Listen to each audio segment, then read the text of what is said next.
Bakit ba tinawag na Palm Sunday or Linggo ng Palaspas? Ano ba meaning ng palaspas sa Biblia? Ang Palm Sunday po, ito po ang start ng Holy Week. Meaning, 1 week before resurrection ni Jesus Christ, which is yung tinatawag na Easter Sunday. Basically, ito yung simula ng final 7 days ng earthly ministry ni Jesus Christ. Ang Palm Sunday, inaalala po nito yung triumphal entry ni Jesus sa Jerusalem nung nakasakay siya sa donkey. So they took branches of palm trees and went out to meet him, crying out, Hosanna, blessed is he who comes in the name of the Lord, even the King of Israel. Madalas po, ang akala ng nakakarami, ang ibig sabihin ng Hosanna ay declaration ng praise, na parabang hallelujah.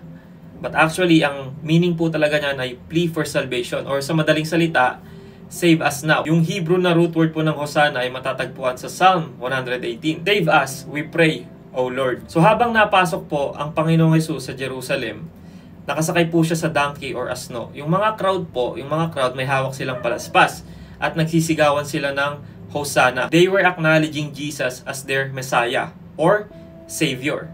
It was a cry for salvation. But this is mind-blowing. Alam niyo po ba na yung palm branches hindi lang nagamit sa street ng Jerusalem? Nag-appear uli yung palm branches sa Book of Revelation. Standing before the throne and before the Lamb, clothed in white robes, with palm branches in their hands. So from Jerusalem streets to heaven's throne, ang sinisimbolize po ng palaspas ay final victory. Victory saan? Hindi sa Rome, but over death, sin, and Satan. Foreshadowing din to na mangyayari to sa heaven. Kumbaga, it will be fulfilled in eternity. And maybe if you ask, anong ibig sabihin ng pagsakay ni Jesus sa isang donkey? Listen, kapag ang isang king or hari daw ay sumakay sa isang donkey, he declares peace.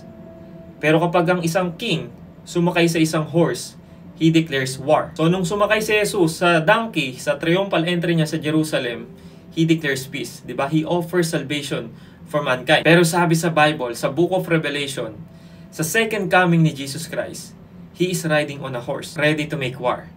So the first time Jesus came, he came as a baby, as a humble king, to save you, to die on the cross, to save you, para bayaran yung kasalanan, yung penalty ng kasalanan na hindi mo kayang bayaran. He died and rose from the dead para iligtas ka.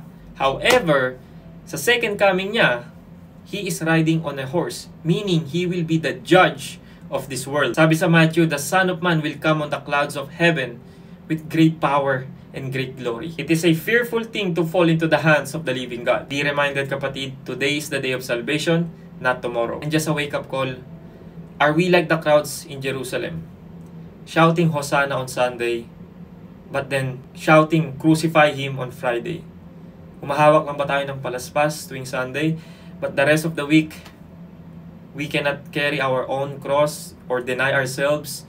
Diba? Nagsisimba lang ba tayo tuwing linggo? After that, balik na tayo sa makamundong pamumuhay natin. This Holy Week, reflect, spend more time with God, and realize kung gaano niya tayo kamahal na He willingly sacrificed His Son's life para bayaran yung kasalanan, yung penalty ng kasalanan na hindi natin kayang bayaran. Doon sa cross na yun, He took that bitter cup that you and I deserve. Dapat tayo nandun sa cross na yun.